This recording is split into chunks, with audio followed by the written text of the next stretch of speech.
O papo de hoje é com a delegada titular da DEAIJA, a Delegacia Especializada de Atendimento à Infância e Juventude. A imprensa noticiou essa semana que está crescendo o número de ocorrências em que os adolescentes figuram como autores de crime de abuso sexual.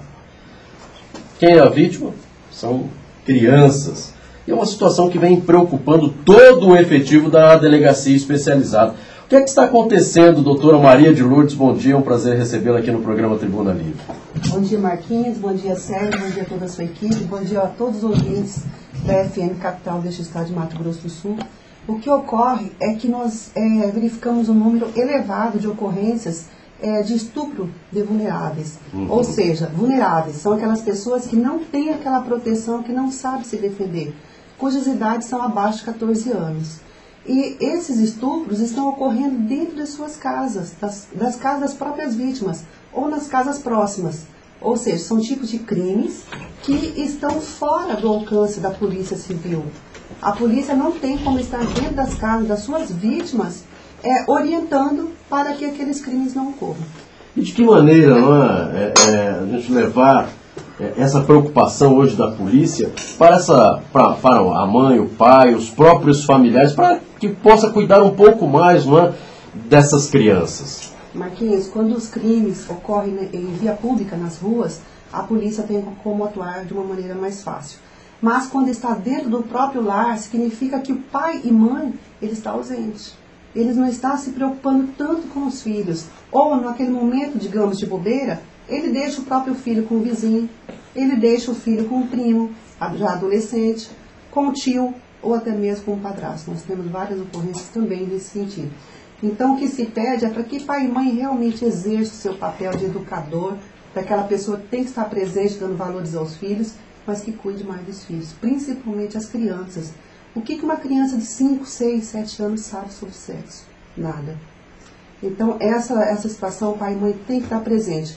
E um outro fator é que pai e mãe hoje eles não sabem conversar com os filhos sobre sexologia. O que é sexo, meu filho? Eles têm vergonha, eles têm pudor. O tabu ainda é muito presente. Doutora, a partir de qual idade, por exemplo, o pai deve, do ponto de vista da polícia, os pais devem falar com o filho sobre essa questão da sexualidade? A partir de que idade ele pode entender? Desde o momento em que há a curiosidade do filho. Porque às vezes pai e mãe está tomando banho com o filho e o filho começa a indagar, a perguntar o que é isso, para que serve isso? E pai e mãe tem que saber colocar isso para os filhos. Não ter medo de conversar com os filhos. O que ocorre hoje é o medo, é o temor. E pai e mãe tem que parar com isso. Explicar a ele para que serve o sexo e a maneira como se faz o sexo e com quem. O que falta hoje é essa orientação total e de transmitir para o filho que naquele momento de curiosidade que ele vai buscar o sexo, ele não vai buscar com uma criança de 4, 5, 6 anos de idade. Quer dizer que essa história da cegonha é lenda, não deve passar para a criança, mas a cegonha aqui que trouxe. Hoje em dia eu acredito que as crianças nem perguntem mais isso. Elas vão direto ao assunto. Papai, para que serve o pipi? Mamãe, para que serve isso? Então não tem que ter medo, tem que explicar realmente. Porque veja só, hoje fala-se que aumentou muito o número de ocorrências envolvendo adolescentes. Aumentou mesmo. Mas tudo que eles estão passando, nós também passamos um dia. Qual de nós não tivemos curiosidade em saber o que era sexo na nossa infância? Todos nós tivemos. Mas tem que ser explicado. E hoje em dia, tudo que nós passamos, nós não conseguimos esclarecer de uma maneira decente para os nossos próprios filhos. Você não acha, doutora, que está faltando um pouco de religiosidade também nas famílias? Hoje há um super... Apesar de se multiplicar o número de igrejas e de crenças e tal, há um ateísmo muito grande, muito individualismo, muito materialismo nas famílias. A globalização, o capital, o mercado, ele veio e trouxe realmente uma transformação, o Mercosul. Mas a espiritualidade, ela tem que estar presente. E hoje em dia você não vê o adolescente fora das igrejas, seja ela qual for, mas principalmente pai e mãe. Então, quando eles não vão à igreja, como é que o filho vai? E tem tantos grupos jovens que poderiam trazer esse adolescente de volta, principalmente a família. Nesse aspecto, falta interesse realmente pai e mãe em conduzir o seu filho a uma igreja. A espiritualidade hoje ela está muito ausente. O próprio adolescente, quando ele pratica um fato grave, se você perguntar para ele o que é Deus, ele para e fica pensando, não sei. Significa que ele não conheceu qualquer religião. Nem ouviu falar, né? Esse é o problema. Né? Com relação, por exemplo, mudando um pouco dessa questão, né, da sexualidade, passando para a questão do crime de modo geral. Qual é o conceito que a senhora tem hoje, doutora, das UNEIs? Né? O NEI,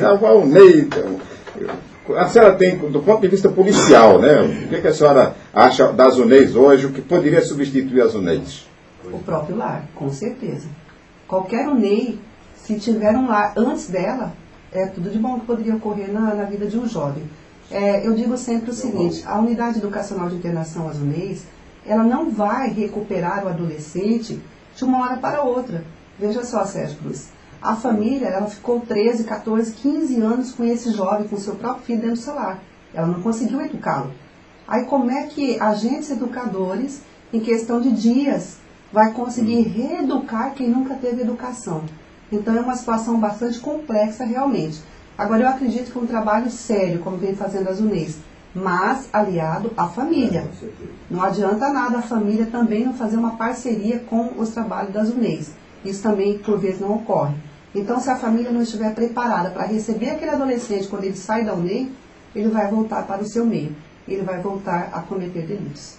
Com relação, por exemplo, a senhora tem uma proposta para a questão da maioridade penal, né?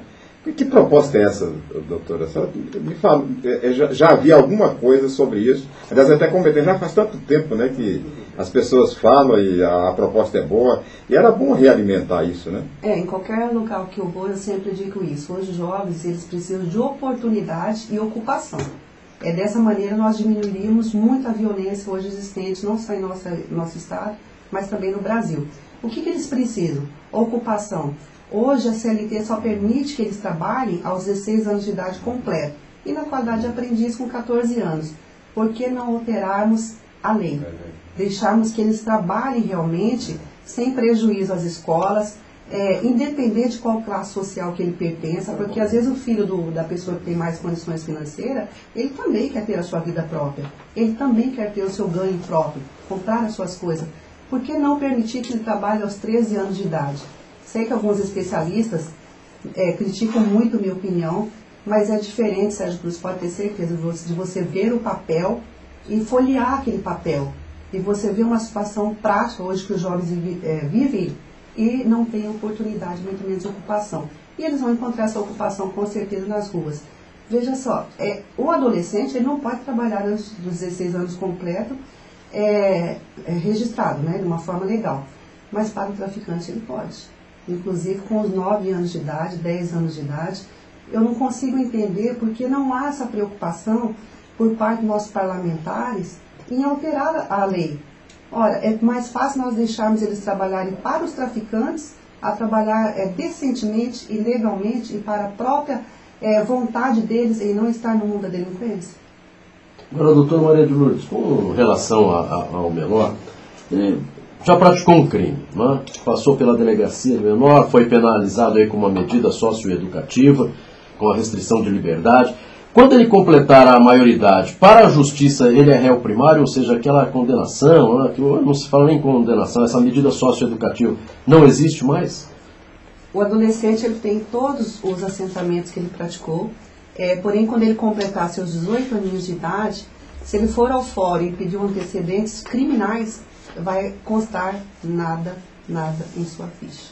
E será que não é hora de se movimentar esse nosso país para que, olha, condenação, homicídio, 15 anos de cadeia. Ah, mas eu sou menor. Tudo bem, então 3 anos de medida socioeducativa, mas foi condenado a 15 anos. Ele só pode... E depois completei 18 anos. Ó, não é mais réu primário, matou com 15, com 16. Eu acho que o político também precisa começar a pensar dessa maneira. Eu acho, não se pode ficar mais de 3 anos? Tudo bem, então que se condene a 15, 18 anos de cadeia, cumpra esses 3 de medida socioeducativa, mas aos 18 anos, olha, completei 18. Meu amigo, só que você aos 15, 16 matou, você não é mais réu primário, você já tem uma ficha. Porque é brincadeira, né? Ou seja, estão liberando o menor, você pode tudo. porque não, na hora que vai ver ficha limpa, esse é o verdadeiro ficha limpa, depois dos 18, viu, Sérgio Cruz? E os menores de idade sabem disso, tanto que eles têm alguns em sua mente, por eu ser menor, comigo nada acontece.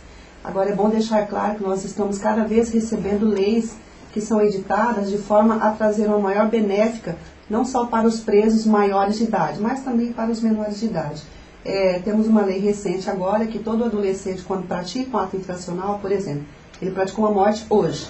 Se ele praticou vários roubos anteriores, ele vai ser aplicada uma medida socioeducativa somente no homicídio, que vai englobar todos os outros fatos praticados por ele anteriormente. Ou seja, nos anteriores ele não será aplicada nenhuma medida socioeducativa.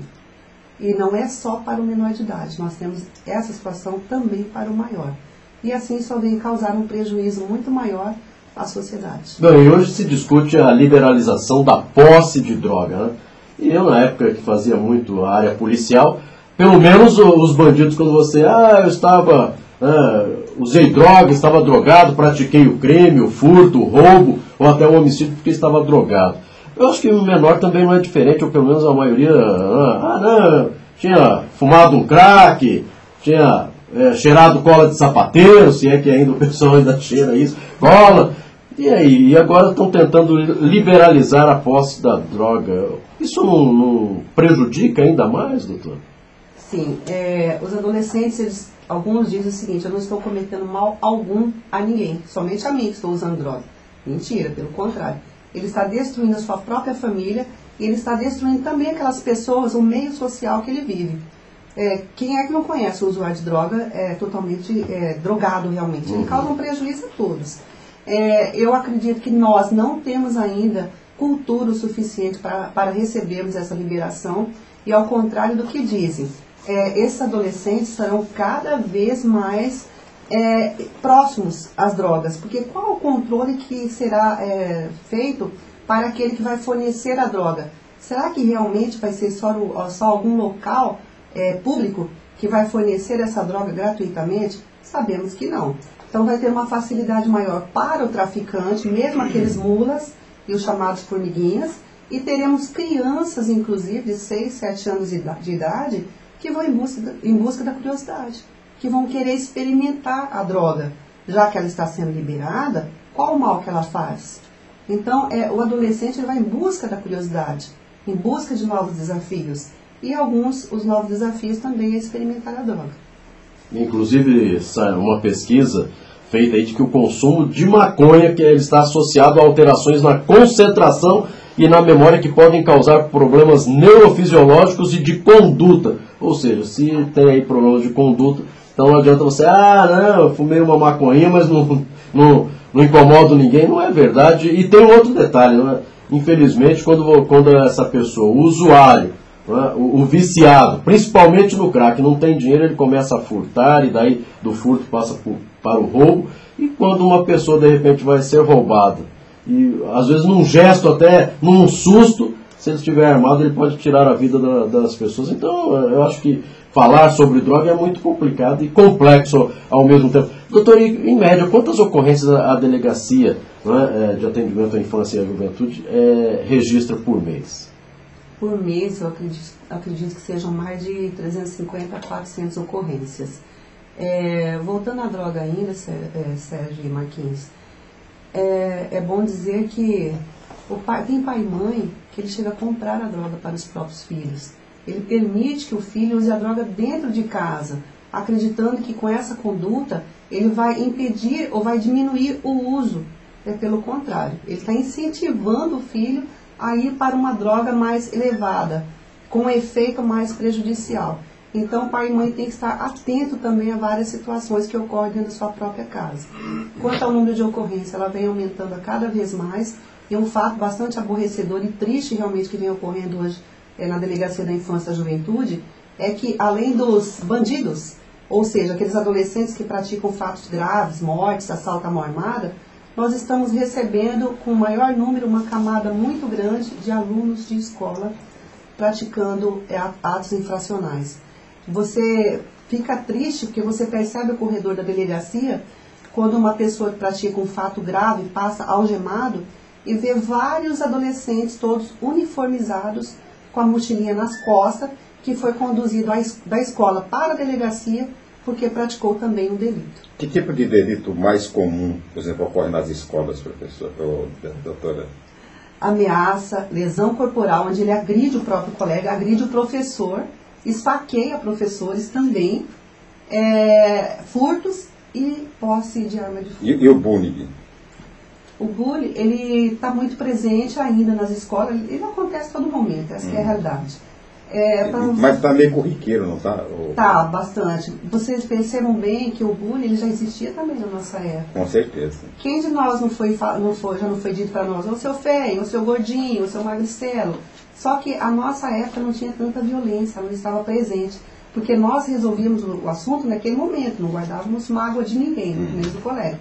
Hoje não, hoje os colegas guardam mágoa, deixam aquela raiva deles para resolver em grupo, principalmente no portão da escola e às vezes dentro da escola, onde vem agredir os colegas e às vezes até causar lesões ou matar o próprio colega. A senhora falou aí do excesso de medidas que terminam acumulando serviço nas delegacias, medidas legais, e uma das mais recentes é a lei das palmadas. Essa tem trazido aborrecimento, tem aumentado a carga horária da delegacia, doutora? Inclusive de pensamento. Que, olha só, como é que pode uma pessoa, um parlamentar, ele se preocupar em editar uma lei que refere-se a palmadas, sem incentivar pai e mãe a ser torturador, a espancar o filho, isso nunca, com certeza, tem que dialogar, tem que conversar. Mas como é que pode o Estado, através de uma lei, adentrar um lar, ditar normas para pai e mãe e falar, olha, doravante você sequer pode dar umas palmadas em seu filho, mesmo que para corrigi-lo. Não é espancamento e não é tortura. Ora, se esse filho se tornasse um bandido, um marginal, será que o Estado vai voltar naquele lar e dizer o seguinte, pai e mãe, eu vou cuidar do seu filho, não se preocupe? Não vai. Pelo contrário, vai chamar pai e mãe de irresponsável e que eles não souberam educar. Mas o Estado, eu acredito que jamais pode adentrar num lar e querer ditar normas, principalmente de educação, porque ele está tirando a autoridade de pai e mãe. E pai e mãe tem que ser sempre o educador. São 7h55, estamos conversando com a doutora Maria de Lourdes Souza Cano. Doutora Maria de Lourdes, e com relação às gangues, elas vêm desaparecendo ou ainda continuam aqui na nossa capital? Tem diminuído bastante, Marquinhos, porque houve um monitoramento por parte da Delegacia da Infância, principalmente nos bairros, onde foram monitoradas todas aquelas prováveis gangues existentes. Então, como houve um trabalho bastante efetivo, diminuiu bastante. E um fator também é que os líderes dessas gangues, se foram, morreram, ou então completaram a maioridade e praticaram delitos e foram hoje transferidos para o estabelecimento penal de segurança máxima. Então hoje, graças a Deus, o número de gangues aqui, como o gangue atuava aqui nessa nossa capital, não era bairro contra bairro, de repente até no centro da cidade, encontros ali próximo no shopping, ou mesmo no shopping, e que trazia intranquilidade para a população. Hoje a gente quase não ouve mais falar a respeito. Né? Diminuiu bastante as gangues, mas é o que eu disse, criaram-se grupos escolares, que às vezes por raiva de algum outro colega, mantém-se outros grupos e vão acertar situações lá fora. Se você ver a denominação desses grupos, também podemos chamá-los de gangues. Só que gangues escolares, com mais cultura, assim digamos. Bem, essa semana aconteceu de um jovem usuário de droga, não é menor de idade, maior de idade, e que o delegado de polícia deu uma medida protetiva para o pai, acho que acima de 60 anos de idade, porque o filho espancava. Isso já aconteceu na delegacia, ou seja, pai ou mãe procurando a delegada da infância e juventude para dizer, não aguento mais meu filho, ele chega em casa, quebra tudo, espanca, o que é que eu devo fazer com ele? Com o adolescente nós procuramos ser um pouco mais severo, porque o adolescente ele não fala, ele não ameaça, ele faz realmente. Então, nós não aplicamos a violência doméstica. Pelo contrário, nós representamos, a delegacia representa pelo mandado de busca e apreensão, é decretado, porque é um delito praticado mediante violência ou grave ameaça à pessoa, e o juiz determina o encaminhamento dele ao NEI. Nessa sexta-feira mesmo, desculpa, na segunda-feira, tivemos uma mãe na delegacia bastante jovem, porém toda espancada pelo próprio filho, toda lesionada. E daí dá vontade de perguntar realmente, o que você fez durante esse tempo todo para que esse filho viesse a te agredir? Cadê a educação? Por que você nunca o corrigiu? Porque não tinha estatura física diferenciada dela. Certo. Então ela podia ali ter educado o filho, mas não, ela esperou com que ele o espancasse. Então é um tratamento diferenciado, mais severo, para que ele responda realmente pelo ato por ele praticado. E esse número de ocorrências também é bastante grande, doutor? Agressão física familiar, sim. Eles agridem avós, pais principalmente, e inclusive a própria mãe. Alguns lares você não sabe na realidade, quando você atende aquele fato, quem é que manda. Se é o filho ou se são os pais. Por conta de que a própria conduta dos pais permitem que o filho ali exerça vários papéis, inclusive de liderança daquele lar. E é o que hoje precisa ser mudado. Doutora Maria de Lourdes, quero agradecer a sua participação aqui no programa Tribuna Livre da FM Capital. É sempre um papo bastante interessante, não é? E que, claro, é uma maneira até de colocar esse programa à disposição da população, para que entenda um pouco mais, não é, do que acontece com o seu filho, e muitas vezes até pelos erros dos pais. Se o pai e mãe precisarem de algum telefone para entrar em contato, olha, está acontecendo isso, às vezes até uma orientação através de psicólogo, qual o número da delegacia? A Delegacia da Infância e da Juventude atende pelo telefone 3318-9005, está à disposição de todos, inclusive para tirar quaisquer dúvidas. E só dizendo mais uma vez aos pais que estejam mais presentes na vida dos filhos. E saibam, que é o fator principal, a dizer não, mas a segurar aquele não. Se você, pai e mãe, tiver que chorar por aquela decisão que você teve, de uma negativa para o seu filho, que chore dentro do banheiro ou em qualquer outro local, mas com o seu filho presente em casa. E não deixar para chorar nas ruas, quando vê seu filho praticando delitos ou até morto em via pública.